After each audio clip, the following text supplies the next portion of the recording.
तर मित्रांनो, आपण आलेले आपल्या शेततळ्यावरती बघू शकता तुम्ही. शेततळे आपण एवढं भरून ठेवलेले आणि असं म्हणतात की जेव्हा दरवर्षी नाही का आंब्याला बार जास्त येत राहतो, तर त्या वर्षी नाही का पाऊस कमी राहतो असं म्हणतात. तुम्हाला मागच्या व्हिडिओमध्ये नाही का आपण दाखवलं होतं आपल्या आंब्यांना जे ना किती बार आलेला आहे म्हणून.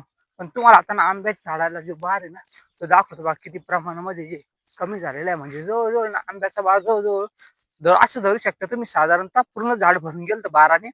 पण आता ना बार पहा झाडाला किती राहिलेलं आहे. आता हे तुम्ही समजा, एक तर उन्हाचं प्रमाण आहे किंवा यावेळेस जे आपल्याला पाऊस कमी राहणार आहे. तुम्हाला काय वाटतं नाही का, कमेंट सेक्शन मध्ये नक्की सांगा.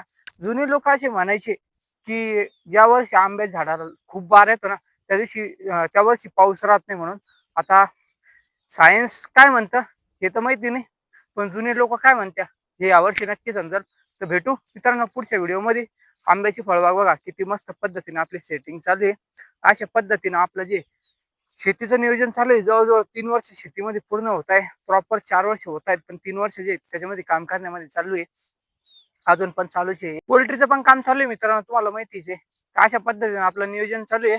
तर नवीन असाल तर फॉलो करा, जुने असाल तर लाईक आणि शेअर नक्की करा. भेटू पुढच्या मिनी ब्लॉग मध्ये.